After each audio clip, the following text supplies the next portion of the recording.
Just imagine for a second. You wake up, check the news, and that's the headline. A sitting head of state captured overnight in his own capital city.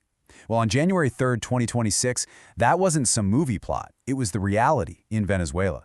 And the question on everyone's mind wasn't just what happened, but how was it even possible? And what did it say about the government that seemed to just let it happen? And get this is how the world found out. Not through some formal diplomatic statement, but a pre-dawn social media post.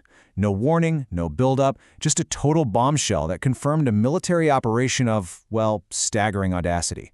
It was the digital equivalent of a lightning strike. And that really is the central mystery here, isn't it? I mean, snatching a nation's leader from their own capital city is the kind of thing you expect to see in a blockbuster movie. So how on earth was it actually pulled off? Let's break down exactly how this seemingly impossible raid became a reality. Okay, so to really understand how this all went down, we have to start with those first chaotic hours. What do we actually know about the moment the operation kicked off? So picture the scene in Caracas. It's just after midnight. People started reporting explosions, the sound of low-flying aircraft tearing through the sky, and then widespread communication blackouts. It was obvious something huge was underway, but nobody knew the exact target just yet. And almost immediately, you had two completely different stories taking shape. The U.S. was adamant. This was a law enforcement action, plain and simple, like a criminal arrest. But for what was left of the Venezuelan government, and honestly for a lot of international observers, it was a kidnapping, a clear and simple act of war. So, we have the chaos on the ground. But how did the operation itself unfold with such, well, surgical precision? This wasn't some prolonged battle. This was a strike that lasted just about 30 minutes.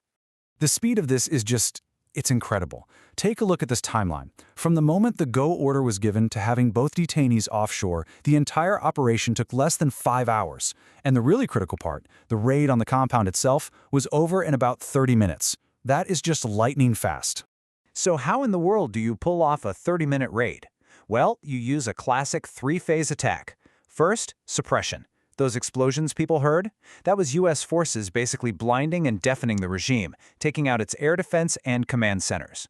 Once the enemy is in the dark, you get the breach, elite forces hitting the compound itself. And then, the most critical part, extraction. Get your targets and get out before anyone even knows what just happened. And this right here, this just highlights the razor-thin margin for success. According to U.S. accounts, Maduro was just feet away from a hardened safe room, a bunker that was designed to withstand this exact kind of attack. He didn't make it. Faced with a forced entry, he and his wife surrendered. But look, an operation this precise, it doesn't happen by chance. So what were the secret ingredients? That 30-minute raid was only possible because of months, maybe even years of covert preparation. You know, the scale of the intelligence work here is just staggering. U.S. agencies spent months mapping Maduro's every move, what they call his pattern of life. They didn't just study his safe house, they built an exact replica of it, somewhere to rehearse the raid over and over. And the final piece of the puzzle, reports suggest a CIA asset, someone inside Maduro's inner circle, pinpointed his exact location. All of this was supported by a fleet of over 150 aircraft. And the timing? Oh, that was no accident. The raid was launched while Delcy Rodriguez, who was basically the regime's top crisis manager, was out of the country. With her gone, the U.S. exploited what they called a temporary coordination vacuum, betting that without her, the government would be just too paralyzed to mount any kind of coherent response. So how do you even try to justify this legally? Well, the U.S. basically dusted off a controversial old playbook called the Noriega precedent, from when they captured Panama's leader back in 1989. The argument goes something like this. This isn't an act of war, it's a law enforcement action. In the eyes of the U.S. government, Maduro wasn't a head of state. He was a fugitive from justice, and they were simply serving a warrant. And to really drive that legal argument home, get this detail. FBI agents were physically present on the raid, right alongside elite Delta Force operators. This hybrid force was specifically designed to blur the line between a military operation and a police action, giving Washington the legal cover it wanted. But all this brilliant planning and, slick legal maneuvering, it raises a much deeper question. Was the raid's success just about American power, or did it reveal something way more profound about the Venezuelan regime, that maybe it was already rotting from the inside out? And this chart right here gets to the absolute core of it. On the left is what everyone expected, a massive, coordinated defense of the capital.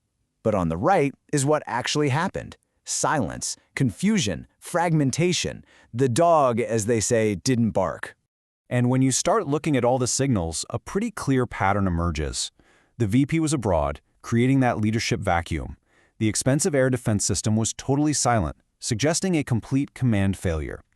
The raid itself was described as frictionless, which points to a shocking lack of will to fight back. And the official response? It was slow and confused, a clear sign of political paralysis. You put it all together, and it doesn't paint a picture of a strong government. It paints a picture of a system in a state of quiet collapse.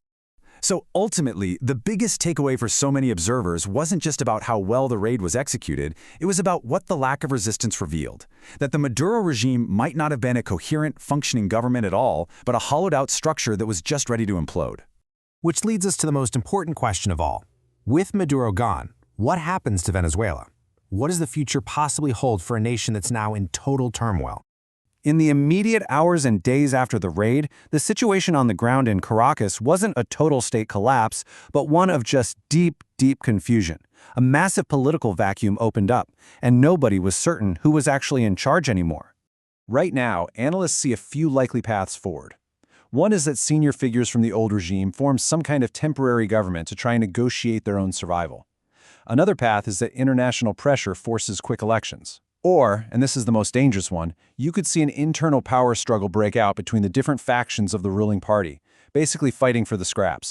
And that really leaves us with this final thought.